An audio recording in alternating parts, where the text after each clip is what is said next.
जय गुरुदेव। और दोस्तों, मेरे चैनल सिद्ध सावर मंत्र में आपका एक बार फिर से हार्दिक स्वागत है। और देखिए, आज की वीडियो आपके लिए बहुत ही खास होने वाली है, क्योंकि आज जो मैं आपको साधना बताऊंगा वो एक प्रेत साधना है। और प्रेत साधना भी सावर मंत्र के द्वारा है, और केवल एक ही दिन की साधना है। एक दिन में ही प्रेत प्रत्यक्ष रूप से प्रकट होगा। तो ये जो प्रेत साधना है, ये बहुत ही तीव्र और शक्तिशाली साधना है, क्योंकि अगर किसी व्यक्ति को प्रेत सिद्ध हो जाता है तो वो अपार शक्ति का स्वामी भी हो जाता है। और ऐसी जो शक्ति है, एक जो अलौकिक शक्ति, उसको पाकर के उसका दुरुपयोग कभी भी नहीं करना चाहिए। ये तो आप अपने समझ में डाल ही लेना। इसका प्रयोग केवल आप आत्मरक्षा के लिए, परोपकार के लिए, या फिर सात्विक जो कार्य होते हैं उनकी पूर्ति के लिए ही प्रेत की सहायता लेनी चाहिए। कभी भी अपने स्वार्थ के लिए अविचार कर्म जैसे कि मारण, मोहन, उच्चाटन, द्वेषण कर्म जितने भी हैं, दूसरों को हानि पहुंचाने के उद्देश्य से अगर आपने कोई ऐसा कर्म किया तो वो कर्म आपके लिए हानिकारक हो सकता है। और ऐसा जो साधक होता है वो पाप का भागीदार तो बनता ही बनता है। क्योंकि देखिए, गोस्वामी तुलसीदास जी ने बबूल के पेड़ के वृक्ष की ही जो प्रेत की सिद्धि की थी। और क्योंकि बबूल के पेड़ पर हमेशा जो भी कोई बबूल का पेड़ होगा उस पर कोई ना कोई प्रेत जरूर रहता है, प्रत्येक बबूल पर। और अगर पुराना बबूल का पेड़ हो, जिसको हम देहाती भाषा में देसी कीकर भी बोल देते हैं, जिसमें लंबे लंबे कांटे होते हैं, एक तो छोटे छोटे होते हैं, वो तो होती है काबली कीकर जिसको बोलते हैं, और जो लंबे कांटे होते हैं उसको बबूल बोलते हैं। तो उस बबूल के पेड़ पर सदैव किसी न किसी प्रेत का वास रहता ही है, और जितना वो ज़्यादा पुराना होगा उतना ही ज़्यादा अच्छा होगा। तो देखिए, उन्होंने क्या किया, गोस्वामी तुलसीदास जी ने प्रेत की साधना की, और प्रेत सिद्धि करने के बाद फिर उनको हनुमान जी के दर्शन हुए, और भगवान श्री राम और लक्ष्मण जी के दर्शन हुए चित्रकूट में ही। प्रेत सिद्धि के पश्चात इस प्रकार का लाभ उठाना चाहिए, क्योंकि प्रेत की सहायता से ही उन्होंने ये सब सिद्धियां बाद में की। तो इसलिए हमेशा कोई भी ऐसी प्रेत की साधना है तो उसको आप अच्छे कार्य की तरफ लगाइए, ना कि बुरे कार्य की तरफ। ठीक है। तो इस साधना में आपको जो करना है वो मैं आपको बता रहा हूं, और पूरा विस्तार से आपको बताऊंगा। दूसरा, मैं तुमसे एक रिक्वेस्ट करता हूं कि भाई, जो भी नए व्यूअर हैं वो चैनल को सब्सक्राइब जरूर कर लें, और साथ में ही बेल के बटन को भी प्रेस कर लें। क्योंकि अगर आपने बेल का बटन प्रेस नहीं किया तो जो भी मैं लेटेस्ट वीडियो डालता हूं ना, उसका नोटिफिकेशन आपको नहीं मिल पाता है, और लेटेस्ट वीडियो से आप वंचित रह जाते हैं, वो आपको दिखाई नहीं देती है। या फिर आप ऐसा कीजिए कि चैनल पर जाइए, यूट्यूब पर जाकर के सिद्ध सावर मंत्र टाइप कीजिए, चैनल आ जाएगा। चैनल में जाकर के वीडियो में जाइए, और वहाँ जाकर के आप जो भी साधना आपको देखनी है, जिसकी वीडियो देखनी है, उसका आप नाम टाइप कर दीजिए और सर्च कीजिए, आपके सामने साधना आ जाएंगी। ठीक है। अब जो प्रेत साधना है वो किस प्रकार से की जाएगी, तो देखिए, ये जो साधना है, ये साधना दुर्बल हृदय के जो व्यक्ति होते हैं, जिनमें साहस नहीं होता है, उनको कभी भी प्रेत सिद्धि करने का प्रयास नहीं करना चाहिए। क्योंकि आपको निडर होना चाहिए। अगर आप प्रेत साधना करने जा रहे हो तो आपको निडर होना चाहिए। ठीक है। अगर आपको डर लगता है तो आप प्रेत साधना के काबिल नहीं हैं। ठीक है। ये तो अपने माइंड में आप रख ही लेना, क्योंकि अगर आप डरते हैं ना तो कभी कभी ऐसी साधनाएं जानलेवा भी साबित हो जाती हैं। अब इस साधना में आपको किसी भी प्रकार की कोई भी सामग्री की ऐसी आवश्यकता नहीं है जो आपको मुझसे लेनी पड़े। ना तो इसमें किसी माला की जरूरत है, ना ही इसमें किसी यंत्र की जरूरत है, इसमें किसी प्रकार की कोई सामग्री की आवश्यकता नहीं है। हाँ, अगर आपने रक्षा मंत्र सिद्ध किया है तो बहुत अच्छी बात है। अगर रक्षा मंत्र सिद्ध नहीं किया है तो सबसे पहले रक्षा मंत्र तो सिद्ध कर ही लेना चाहिए, क्योंकि रक्षा मंत्र कभी भी कोई साधना करो सबसे पहले रक्षा मंत्र होता है, क्योंकि आपको अपनी रक्षा जरूरी करनी है, इसलिए रक्षा मंत्र बहुत जरूरी है। दूसरा, गुरु आपका जरूर होना चाहिए। अब आप इस साधना को भगवान शिव को गुरु मान करके भी कर सकते हो, या फिर कोई आपके दूसरे गुरु हैं जिन्होंने आपको गुरु मंत्र दिया है, आप उनको भी गुरु मान करके और साधना कर सकते हो। अगर आपने डॉक्टर नारायण दत्त श्रीमाली जी को गुरु माना है तो फिर आप तब भी साधना ये कर सकते हैं। अब इसमें आपको करना क्या होगा कि ये साधना किसी भी कृष्ण पक्ष के शनिवार से आपको साधना शुरू करनी है। साधना रात्रि को 12 बजे ही आपको करनी है, ठीक है। सबसे पहले जो मंत्र है उसको याद कर लेना है, जबानी आपको याद होना चाहिए वो। और संध्या काल में ही आपको, मतलब कि जैसे कि 8 बज जाए या 9 बज जाए, आप उसी टाइम से आप साधना शुरू कर सकते हैं इसको। बबूल का पेड़ आपको घर, बस्ती, गांव, शहर इनसे बाहर होना चाहिए, जंगल में, सुनसान जंगल में, जहां निर्जन स्थान हो, जहां कोई आता जाता ना हो, वहां पर किसी पुराने पेड़ के नीचे आपको बैठ करके साधना करनी है। तो इसका चुनाव आपको पहले से ही कर लेना है कि भाई पेड़ कहां पर है ऐसा, ठीक है, और वहां पर कोई आता जाता भी ना हो। तो आपको क्या करना है, या तो आप सामग्री की आपको आवश्यकता पड़ेगी, आम की लकड़ियां होनी चाहिए इसमें, और इसमें जो काले तिल, ठीक है, और काले उड़द, ये 2 सामग्रियां होनी चाहिए, काले तिल और काले उड़द। अब आपको ये सामग्रियां लेकर के और एक आसन ले लें बैठने के लिए, ठीक है, और ये सारी सामग्री लेकर के आपको पेड़ के नीचे पहुंचना है। लेकिन उससे पहले आपको क्या करना है, उससे पहले आपको अपने ही घर पर आपको दीपक जला करके, अगरबत्ती धूपबत्ती जला करके, स्नान आदि करके, और ये सब कार्य करने के से पहले, मतलब आपको गुरु पूजन और अपने इष्ट देव का पूजन ये जरूर करना है। तो देखिए, आप साधना करने जा रहे हैं तो गुरु जी से आपको आज्ञा तो लेनी पड़ेगी, जो भी आपके गुरु हैं। अब शाम के वक्त ही आप दीपक जला करके और मानसिक रूप से पूजन कर लें गुरुदेव का, जो भी आपके गुरुदेव हैं, और उनसे प्रार्थना करें कि मैं आज रात्रि में प्रेत सिद्धि करने जा रहा हूं, और आप मेरी प्रेत सिद्धि में जो है सहायता करें और मुझे संपूर्ण सिद्धि प्रदान करें, और साथ ही मेरी रक्षा भी करें।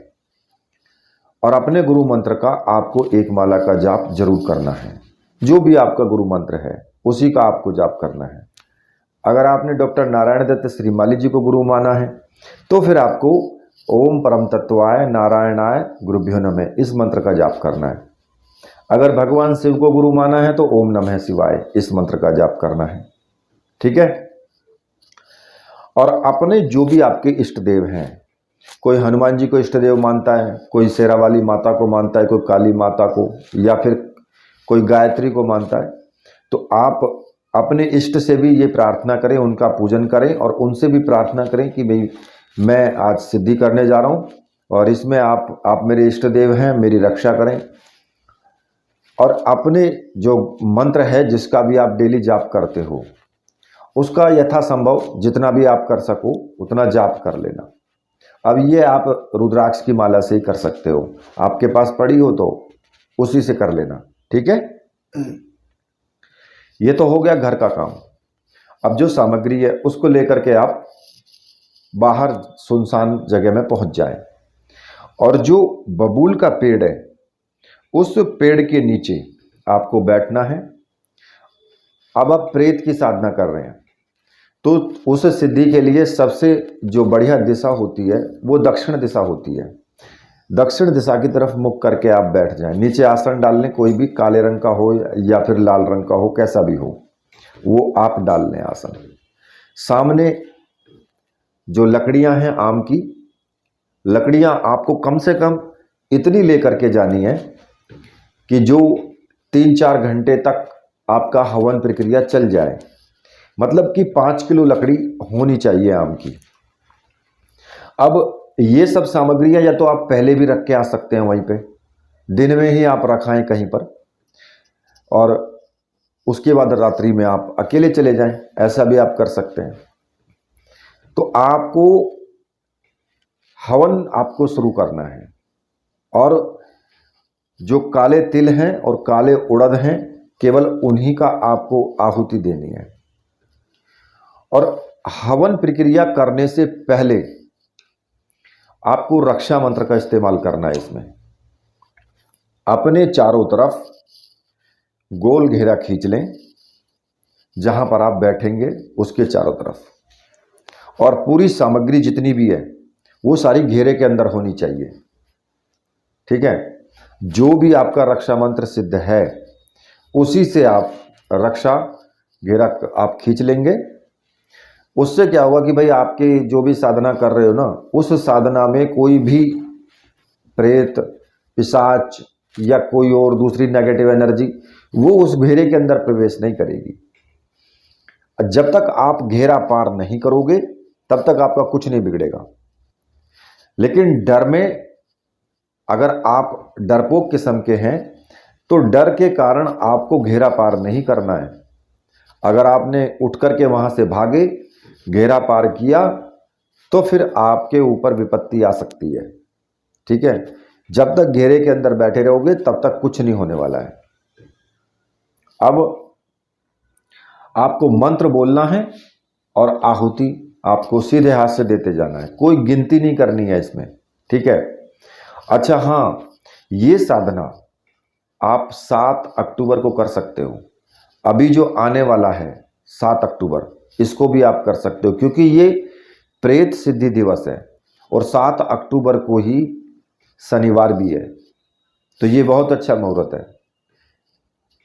अब से 4 दिन बाद 7 अक्टूबर को आप ये साधना कर सकते हो, जिस प्रकार से मैं बता रहा हूँ उसी प्रकार से। अब जो घेरा आपने लगाया है उस घेरे से आपको कदम बाहर नहीं रखना है।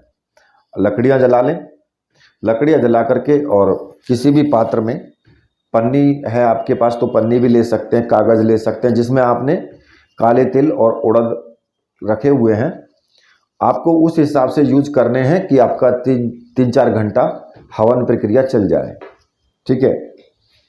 मंत्र पढ़ने से पहले आपको 21 बार सर्वार्थ साधक सावर मंत्र का जाप कर लेना है। अब वो क्यों करना है? क्योंकि अगर आप सर्वार्थ साधक सावर मंत्र का जाप करते हैं ना, तो उससे क्या हुआ कि एक तो आपकी रक्षा होती है, और दूसरा जो साधना है वो जल्दी सिद्ध होती है, और वो केवल 21 बार ही जाप करना है। अब मैं आपको बता देता हूं उसको। गुरु सठ गुरु है वीर, गुरु साहब सबरो बड़ी भात, सिंगी टोरो मन कहो मन नाम करतार, सकल गुरुन का हर भजे घट्टा पकड़ उठ जाग, चेत संभार श्री परमहंस। इसका 21 बार जाप जरूर कर लेना, और उसके बाद फिर आपको हवन प्रक्रिया चालू कर देनी है। एक बार मंत्र पढ़ें और हवन सामग्री थोड़ी सी लें। तर्जनी जो अंगूठे के पास वाली उंगली है वो दूर रहनी चाहिए, केवल लास्ट की 3 उंगलियां और अंगूठा, उससे थोड़ी सी लें और मंत्र पढ़ने के बाद उसमें आहुति डाल दें। अब जो मंत्र आपको पढ़ना है वो मैं आपको बता रहा हूं। मंत्र इस प्रकार से है: ओम साल सलीता सोसल बाई, कान पड़ता धाई आई, ओम लम लम लम, ठह ठह ठह। इसमें आपको ये मंत्र पढ़ना है। ये मंत्र आप पहले ही याद कर लेना, कंठस्थ होना चाहिए आपके, ठीक है। और जब आहुति डालें तो लास्ट में स्वाहा नहीं बोलना है आपको, क्योंकि साबर मंत्र है ये, और साबर मंत्र में स्वाहा नहीं बोला जाता है। ये भी इस चीज का ध्यान रखना। केवल मंत्र पढ़ना है, जैसा है वैसा ही, और थोड़ी सी उसमें आहुति छोड़ देनी है अग्नि में। इस प्रकार से आपको हवन करते रहना है बैठ करके, और बिल्कुल नंगे हो करके आपको हवन करना है। सारे कपड़े उतार करके तब आपको साधना करने के लिए बैठना है। ऐसा नहीं है कि आप वहाँ कपड़े पहन के ही बैठ जाओ। सारे कपड़े उतार करके बिल्कुल नग्न हो करके तब आपको बैठना है, ठीक है। कपड़े तुम्हारे घेरे के अंदर ही होने चाहिए रखे हुए, इस बात का भी ध्यान रखें। कहीं पता लगे कि कपड़े ही गायब हो गए, तो इसलिए घेरे के अंदर ही रहने चाहिए। अब ये जो प्रक्रिया है, आप निर्विघ्न आप लगे रहें, क्योंकि अर्धरात्रि के बाद में जब 12 बज जाएंगे तो उसके बाद में या तो कोई सी सौम्य रूप में, ऐसा नहीं है कि भाई भयंकर ही होगा, किसी सौम्य रूप में भी आपके सामने आ सकता है, या बिल्कुल एकदम भयंकर रूप में भी सामने आ सकता है। तो किसी भी रूप में आपको कोई एक आकृति आपको दिखाई दे, चाहे वो आपको आकृति धुंधली ही दिखाई दे, जैसे सफ़ेद सफ़ेद धुआं सा धुंधली सी आकृति होती है किसी पुरुष की, पशु की, कुछ भी हो, और वो स्पष्ट भी आपको दिख सकती है। ऐसा भी हो सकता है कि बिल्कुल स्पष्ट आपको दिखाई दे, या किसी पशु के भी रूप में हो सकती है वो, या किसी मनुष्य के रूप में भी हो सकती है, किसी आपके जान पहचान वाले व्यक्ति के रूप में भी हो सकती है, घर परिवार का कोई व्यक्ति है उसके भी रूप में हो सकती है। आप ये ना समझे कि रात्रि में वहां पर कि भाई मेरे तो पिताजी आ गए, मेरे तो भाई आ गया वो, तो आप वहां रुक जाएं फिर कि ये कहेंगे कि तुम क्या कर रहे हो। तो ऐसा वो भ्रम पैदा कर सकता है जिससे कि आप साधना रोक दें, या उनके रूप में आपको आवाज दे सकता है कि ये तुम क्या कर रहे हो रे। तो इसलिए आपको रुकना नहीं है, क्योंकि आपको समझ जाना है कि जब किसी को पता ही नहीं है तो मेरे पापा या मेरे भाई या कोई और रिश्तेदार या नाती या पड़ोसी कैसे आ सकता है यहाँ पर। तो इसलिए इस चीज का ध्यान रखना, समझ जाना कि ये वही प्रेत है। और धीरे धीरे आपको वो आकृति स्पष्ट हो जाएगी। अब ऐसा भी हो सकता है, जरूरी नहीं है कि प्रेत ही हो, वहां पर कोई प्रेतनी भी हो सकती है जो उस बबूल के पेड़ पर रहती हो। तो आप इसमें ये नहीं कह सकते कि प्रेत की सिद्धि होगी, आपको प्रेतनी की भी सिद्धि हो सकती है, ठीक है ना। तो यहां पर बिल्कुल भी भ्रमित मत होना। आप समझना कि जो चीज तुम्हें दिखाई दे रही है वो समझ जाना कि वो प्रेती है या फिर प्रेतनी है, क्योंकि ये तो जरूरी नहीं है कि बबूल के पेड़ पर प्रेत ही रहेगा आकर के, भाई प्रेतनी भी हो सकती है, ठीक है। तो जब तुम समझ जाओ कि ये वही प्रेत या प्रेतनी है जिसकी मैं साधना कर रहा हूं, तो उसे देखने के बाद में अपने होश मत खोना बिल्कुल भी, या बुरी तरह से भयभीत मत होना, नहीं तो फिर बचाने वाला नहीं होता है कोई भी। अगर तुम वहां से, क्योंकि भयभीत हो जाओगे उठ करके भागोगे वहां से, घेरा पार मत करना पर, ठीक है। जो साहसी होगा, निडर होगा, वो प्रेत को देख करके विचलित नहीं होगा। तो उसी समय आपको क्या करना है, अपने उल्टे हाथ की यानी कि बाएं हाथ की कनिष्ठ का उंगली, जो सबसे छोटी उंगली होती है, उसमें हल्का सा पिन चुभो करके या फिर हल्का सा ब्लेड से चीरा लगा करके, थोड़ा सा चीरा लगा करके ऐसे, और 7 बूंद अपने खून की आपको, जहां आप हवन कर रहे हो, हवन अग्नि के जो पास में ही वहीं पर टपका देनी है। 7 बूंद आपको टपकानी है, और साथ ही ये कहना है कि हे प्रेत देव, हे अलौकिक प्राणी, ये रक्तपान करके तृप्त हो जाओ और अभी से मेरी आज्ञा में रहो। अब प्रेत आपके सामने प्रकट होगा और वो कहेगा भी, ऐसा भी बोल सकता है कि तुम्हें क्या चाहिए। तो तुम्हें सिर्फ वही एक ही बात कहनी है कि जब भी मैं तुम्हें बुलाऊं या एक बार मंत्र का जाप करूं और मैं तुम्हें बुलाऊं तो तुम आओगे और मेरा कार्य करोगे।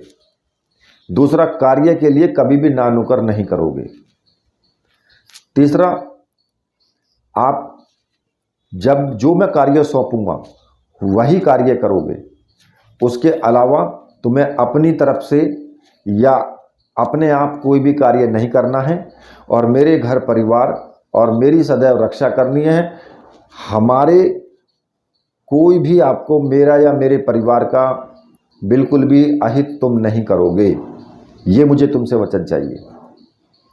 अब हो सकता है कि वो तुम्हें वचन तो दे दे, लेकिन तुमसे इस वचन के बदले में कोई दूसरी चीज वो मांग बैठे। अब वो क्या मांग सकता है? वो कह सकता है कि भाई तुम मुझे प्रत्येक अमावस्या को जो है भोग दोगे मेरा। अब हर महीने को भोग देना तो संभव नहीं है, क्योंकि ऐसा हुआ था। एक तमिलनाडु की एक लेडीज थी जिन्होंने ये साधना की थी और उनका मैंने अनुभव भी डाला हुआ है। उन्होंने ये साधना की थी और प्रेत आ भी गया था, प्रेत ने वचन भी दिया था, ठीक है, लेकिन उनसे भी वही गलती हुई कि उन्होंने 1 महीने वाला वो वचन उसको दे दिया। तो उसको ऐसा वचन नहीं देना है। उसको या तो ये बोलना कि मैं तुम्हें साल में एक बार, दिवाली के दिन या होली के दिन या किसी भी दिन मैं तुम्हें तुम्हारा भोग दूंगा, लेकिन साल में एक बार दूंगा, ऐसा नहीं कि रोज हर महीने दूंगा। ठीक है, वो मंजूर कर लेगा और जब वो मंजूर कर ले तो फिर जो है आप के वश में वो प्रेत हो जाएगा और फिर तुम उससे कोई भी कार्य करवा सकते हो। ठीक है, ये एक ही दिन की साधना है। अगर ऐसा हो कि एक दिन में साधना सिद्ध ना हो, प्रेत ना आए, तो फिर अगले किसी शनिवार से फिर इसी प्रक्रिया से आपको साधना शुरू करनी है। ठीक है, जब तक आपको प्रेत सिद्धि पूर्ण रूप से प्रत्यक्ष नहीं हो जाए तब तक आपको हर शनिवार को, कृष्ण पक्ष का ही होना चाहिए, पर हर कृष्ण पक्ष के शनिवार को आपको इसी प्रकार से साधना करनी है। तो एक न एक दिन आपको जरूर आएगा। कई लोगों को तो पहली बार में ही सिद्ध हो जाता है, कई लोगों को दूसरी बार में हो जाता है और तीसरी बार में तो हो ही जाता है। तीसरी बार से ज़्यादा की आवश्यकता पड़ती भी नहीं है। ठीक है, तो आप इस प्रकार से इस साधना को करेंगे। अब इसमें प्रेत या प्रेतनी, अब यहाँ पर 2 कंडीशन आ जाती हैं कि अगर आपको प्रेतनी सिद्ध हुई तो वो आपसे दूसरी भी अपनी इच्छा रख सकती है।